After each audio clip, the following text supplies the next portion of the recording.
Salut tout le monde, c'est Wok et aujourd'hui on se retrouve pour voir Tinkercad. Tinkercad, c'est en fait un site qui va nous permettre, même si on n'a pas d'Arduino ou de matériel, de pouvoir quand même programmer. C'est en fait tout simplement un émulateur. Pour l'utiliser, on va se rendre sur le site Tinkercad, dont je vous mets bien évidemment le lien en description. Ensuite, on va devoir se créer un compte. On va donc cliquer sur Rejoindre maintenant. On va cliquer sur Créer un compte personnel et on va ensuite choisir de s'enregistrer avec une adresse mail et un mot de passe ou bien directement via Google. Bien, maintenant qu'on a créé un compte, on va directement arriver sur cette page. Comme vous pouvez le voir, Tinkercad propose en fait plusieurs services, mais celui qui va nous intéresser, c'est celui avec marqué circuit. On vient donc cliquer dessus et on va cliquer sur Créer un nouveau circuit. On va ensuite arriver sur cette page. On va commencer par donner un nom à notre projet. Imaginons tuto par exemple. Ensuite, comme vous pouvez le voir à droite, on a une liste de composants qu'on va pouvoir placer sur notre plan de travail en cliquant dessus. On va par exemple rajouter une LED.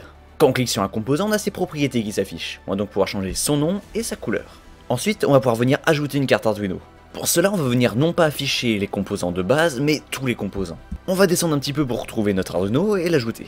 Bien, maintenant on va devoir brancher notre LED à l'Arduino. Pour cela, on va cliquer sur les extrémités des pads de la LED et un câble va apparaître. On va pouvoir le relier à l'Arduino. Et ce qui est super pratique, c'est que quand vous surveillez les pads des composants, vous avez un petit descriptif de ce à quoi elles servent. Par exemple, sur la LED, vous pouvez savoir où est la cathode et où est l'anode. On va donc venir relier la LED à l'Arduino. Pour faire un schéma minimum joli et compréhensible, on va commencer par mettre tous nos câbles à l'équerre en cliquant sur les angles et en les déplaçant. Et pour créer un nouvel angle, on va tout simplement venir double-cliquer sur le câble. Maintenant, un truc qui est pas mal aussi, c'est de mettre des couleurs au câble électrique. Pour cela, on va sélectionner notre câble et cliquer juste ici. Par convention, le plus est rouge et le moins est noir, on va donc appliquer ces couleurs. Et une petite astuce, vous pouvez aussi changer les couleurs des câbles en cliquant sur les nombres de votre clavier. Bien, maintenant on va pouvoir voir comment coder. Pour cela, on va cliquer sur Code et une nouvelle fenêtre va apparaître. Par défaut, on tombe sur du code en bloc, mais nous ce qui nous intéresse c'est du code en texte, on va donc venir changer. Un truc qui est pas mal aussi, c'est de mettre code plus texte, pour voir à quoi correspond chaque commande.